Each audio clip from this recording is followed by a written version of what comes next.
따뜻한 냉정. 무엇이 성공한 삶인가? 경제적으로 성공한 사람 가운데 금세기 가장 대표적인 인물이 워런 버핏이다. 가치 투자의 대가인 그는 2018년 기준으로 96조 원 정도의 재산을 보유하고 있다. 그것도 해마다 가진 돈의 상당 금액을 뭉텅뭉텅 기부하고 남은 돈이 그 정도다. 주가 지수만 좀 올라주면 100조 원을 돌파하는 것도 하루아침이면 가능하다. 그런 그가 언젠가 자신의 절친인 빌 게이츠와 함께 미국의 한 대학에서 학생들과 간담회를 가졌는데 그는 성공의 조건을 무엇이라 생각하세요? 라는 질문을 받자 다음과 같이 답했다. 소위 성공했다는 사람들 가운데 이 나이가 되도록 정작 가까운 이들에게서 사랑받지 못하는 경우가 많습니다. 그건 성공한 인생이라 할 수 없죠. 진정한 성공이란 늙어도 주변 사람들이 떠나지 않는 것입니다. 저는 엄청난 부자에 자기 이름을 붙인 학교까지 세운 사람들을 알고 있습니다. 남 부러울 것 없이 보여도 그를 진심으로 생각해주는 사람이 주변에 한 명도 없는 경우도 있습니다. 저는 각계각층의 사람들을 두루 만났는데 많은 분들이 가까운 이들에게서 사랑받는 것을 성공의 조건으로 꼽았습니다. 사실 워런 버핏보다 먼저 답변을 한 건 옆에 있던 빌 게이츠였는데 그가 말하는 성공은 더 간단했다. 가정을 잘 꾸리는 것이죠. 돈을 성공의 기준으로 잡는다면 두 사람은 그 정점을 찍고도 남을 텐데 성공의 기준을 정작 다른 쪽에다 두고 있었다. 그들은 성공을 멀리서 찾을 게 아니라 가까운 곳, 소중한 사람들과의 관계에서 찾아야 한다고 생각하는 모양이었다. 우리는 성공의 가늠자를 엉뚱한 곳에 맞추고 내달리다 정작 소중한 것들을 놓쳐버리는 경우가 많다. 출세를 위해 모든 걸 바치다가 가족이라든가 사랑하는 사람을 잃게 된 사례는 동서고금을 막론하고 문학과 TV 드라마의 단골 소재다. 건강은 또 어떤가? 세속적 성공만을 추구하다 마지막 순간 건강이 무너지는 바람에 모든 걸 다 잃고 마는 일도 허다하다. 어떤 경우든 그런 식의 말로를 맞는다는 건 이도 저도 얻지 못한 허망한 생에 지나지 않는다. 하지만 이런 이야기도 조금 추상적인 면이 있다. 가족, 건강, 사랑, 맞는 말이긴 한데 사람에 따라서는 그 역시 뜬구름 잡는 이야기로 들릴 수 있다. 누구에게나 좀 더 확실하게 와닿는 성공의 개념은 없을까? 나는 덕후라는 신조어를 접할 때마다 성공의 개념이 어렴풋이 연상되고는 한다. 이미 두 단어의 합성어까지 등장했다. 성덕, 즉 성공한 덕후 말이다. 덕후와 성공, 과연 무슨 함수관계가 있을까? 유시민 작가는 그의 책 어떻게 살 것인가에서 성공의 조건으로 좋아하는 일을 하는 것을 강조한 바 있다. 무엇이든 좋아하는 일을 잘하는 사람은 일을 하면서도 행복을 누릴 수 있고 그것이 곧 성공한 삶이라는 논리다. 전적으로 공감한다. 일반적으로 일을 할 때 즐겁고 행복하기가 쉽지 않다. 일이란 곧 괴로움의 상징이기도 하다. 하지만 좋아하는 분야가 자신의 생업과 일치하면 일을 하는 순간 자체가 행복해진다. 사실 그 이상 성공한 삶이 어디 있겠는가. 그래서 이른바 덕후의 삶은, 특히 성공한 덕후의 삶은 일종의 로망 같은 것이기도 하다. 하고픈 일을 하면서 사는 것, 좋아하는 일을 하여 내 삶이 더 좋아지게 만드는 것, 그것은 인간이 다다를 수 있는 인생 최고의 경지일지도 모른다. 물론 아무나 갈 순 없다. 무언가 하나를 승부수로 던지고 생을 오롯이 거기에 걸어야 기대할 수 있는 경지다. 또는 그때그때 마음이 이끄는 대로 어디든 주저없이 발걸음을 디딜 수 있어야 가능한 일이기도 하다. 무엇보다 용기가 그 다음으로 행동이 필요한 일이다. 나는 이런 사람들을 몇몇 알고 있다. 기자로 살았기 때문에 노숙인부터 재벌, 대통령까지 두루 만나봤지만 여기서 소개하고픈 성공한 삶은 일단 그런 사례들은 아니다. 우선 내가 잘 아는 가까운 사람들 가운데서 떠올려 보았다. 워런 버핏이라고 해봤자 내가 직접 만나본 적이 없으니 솔직히 말하면 그가 정말로 성공한 삶을 사는지는 확언할 자신이 없다. 내가 직접 지켜본 성공한 삶, 특히 성공한 덕후의 삶을 사는 사람으로는 먼저 김대환이 있다. 대중들에게는 UFC 해설위원으로 익숙한 사람이다. 지금은 해설을 그만두고 아시아 최대 MMA 스포츠 단체인 로드FC의 대표 경영인 CEO를 맡고 있다. 개인적으로 호영호재하는 사이이자 아내의 초등학교 동창이기도 해서 그가 살아온 길을 누구보다 잘 알고 있다. 김대환의 일생을 보면 그야말로 성덕의 완성판을 보는 것 같다. 원래는 한국외국어대학교에서 아랍어를 전공한 재원이었다. 어학연수 한번 가지 않고 영어를 독학으로 통달한 노력파이기도 하다. 이른바 엄친아 소리를 들을 만했던 그가 격투기에 빠진 건 순전히 취미로서였다. 본인이 좋아서 학창시절 유도를 배우고 킥복싱 도장을 다닌 게 계기가 되었다. 그는 국내에 아직 격투 스포츠가 도입되기 전인 1990년대 후반부터 홀로 외국의 시합 자료나 영상 같은 걸 모으기 시작했다. 그걸 블로그에 게재하고 칼럼을 쓰기도 했다. 봐주는 사람은 별로 없었지만 어쨌든 그는 국내 유일의 격투 스포츠 정보통이 되어가고 있었다. 그러던 어느 날 한국에도 격투기 중계가 시작되자 방송사들은 그를 찾기 시작했다. 전문적으로 썰을 풀어줄 사람이 김대환 말고는 거의 없던 시절이었다. 그렇게 그는 방송에 데뷔했다. 순전히 본인이 좋아서 열심히 덕질을 했을 뿐인데 어느 순간 그것이 갑자기 빛을 발하게 되었다. 그의 입지는 독보적이었다. 많게는 한꺼번에 서너 개 대회의 중계를 맡기도 했다. 격투 스포츠를 방송하는 채널마다 김대환 모셔가기 전쟁이었다. 그러자 그는 해설을 좀 더 잘하고 싶다며 새로운 경험에 도전한다. 선수로 데뷔한 것이다. 김대환은 실제로 시합을 해봐야 해설도 체계적으로 할 수 있다며 종합 격투기 시합에 직접 뛰어들었다. 단순히 데뷔를 한 정도가 아니라 몇 년 뒤에는 아예 일본 단체의 미들급 챔피언 자리에까지 오른다. 해설과 일을 병행하면서 말이다. 그뿐만이 아니었다.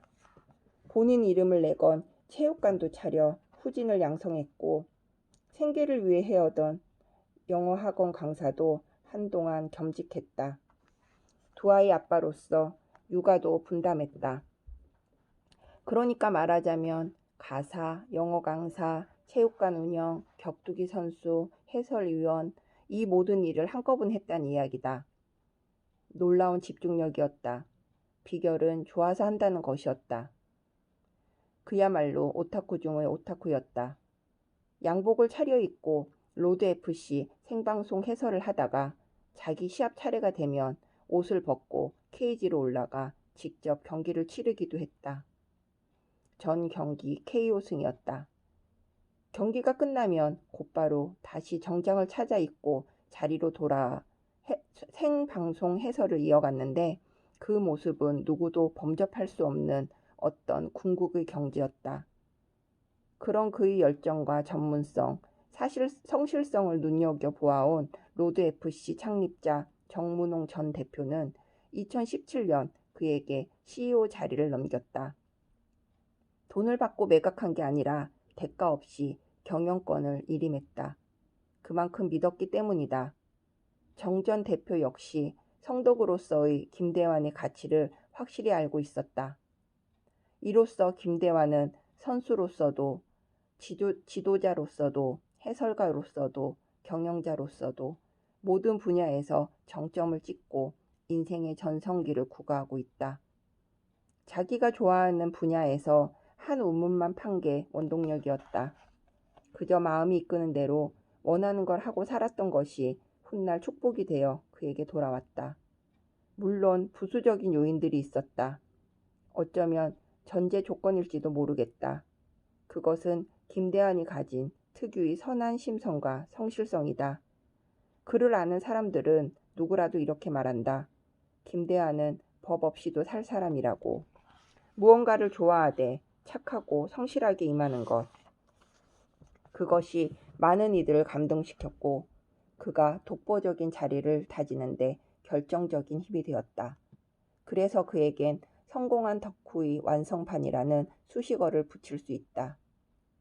김대한 대표를 보면 앤드류 매슈스가 한 말이 생각난다.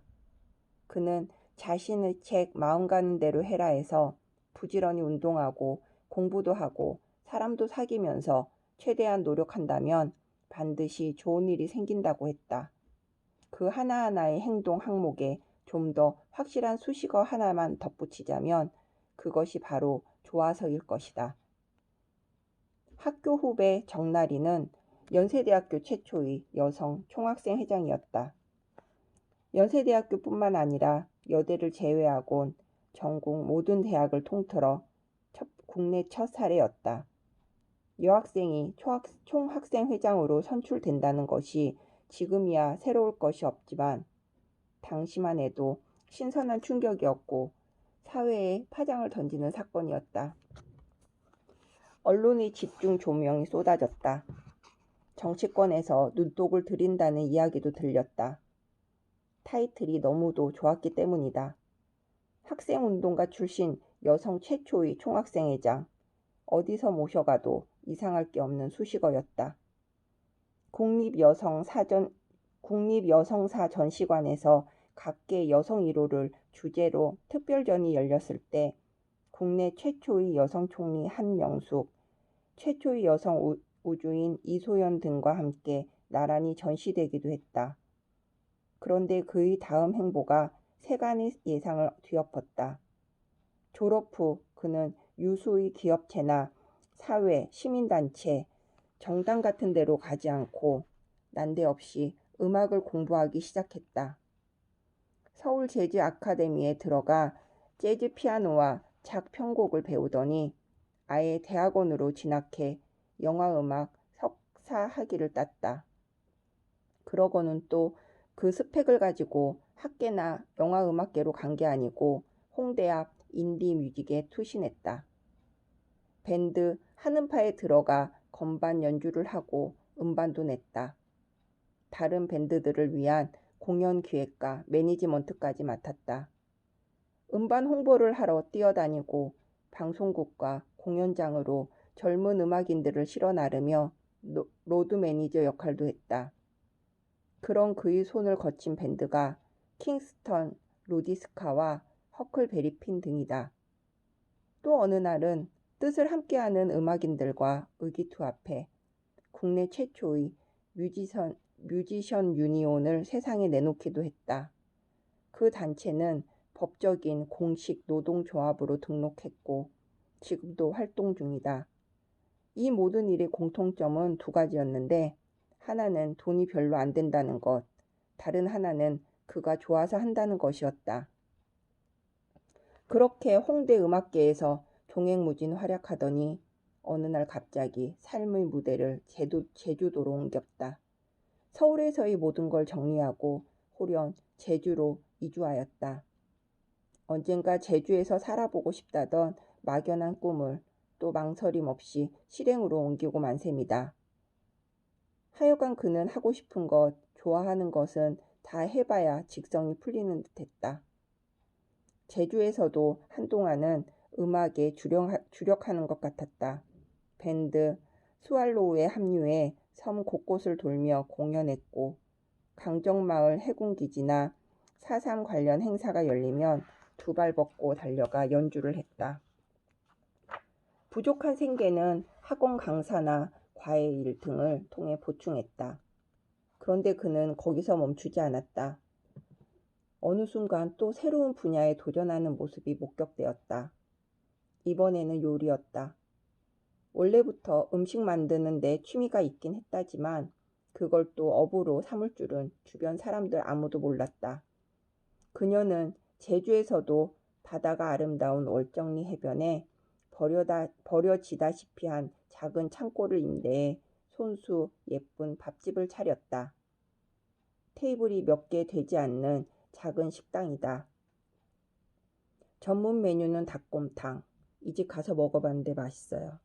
젊은 여행객들이 혼자 들러서 밥 한 끼 뚝딱 하고 갈 수 있는 만만하고 편안한 식당이다. 월정곰닭이라는 간판을 내건 이 가게는 이제 제주에서 제법 알아주는 혼밥의 성지가 되었다.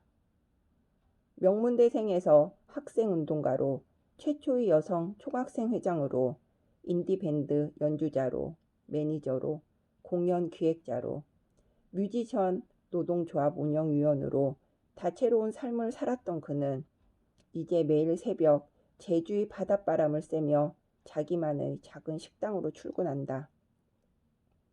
손수 가게 문을 열고 육수를 끓이는 일로 하루를 시작한다. 그러다 보면 창 너머 먼 바다에서 붉은 해가 솟는 풍경도 볼 수 있다고 한다. 그 새벽 바다의 장관이 하루하루 그녀의 가슴을 뛰게 했으리라.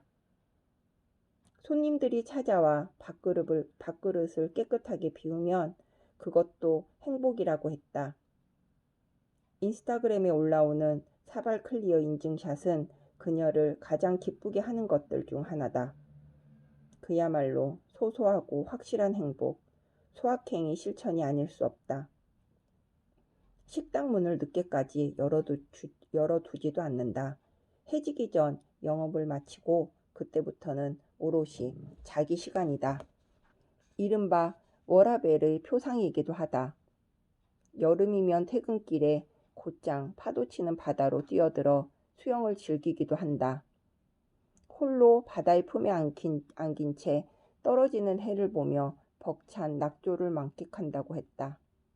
그 순간 다른 어떤 것도 필요치 않은 완벽한 충만 그 자체를 누리는 것이다. 내가 보기엔 그녀도 제법 성공한 삶을 살고 있다.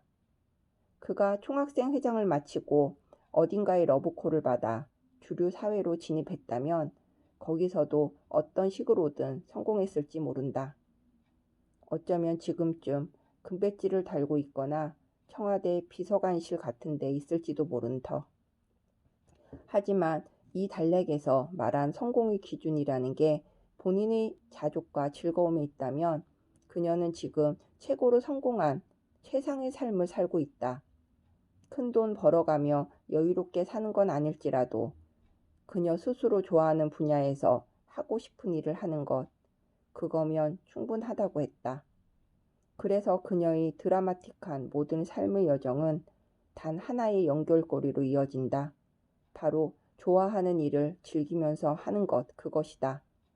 마크 트웨인의 명언 가운데 이런 말이 있다. 20년 후에 돌이켜보면 했던 일보다 하지 않았던 일들을 더 후회하게 될 것이다. 성공은 결국 후회를 줄이고 시도를 늘림으로써 조금씩 완성해가는 것 아니겠는가? 성공한 덕후의 삶에는 공통되게 그런 태도가 뿌리내리고 있다.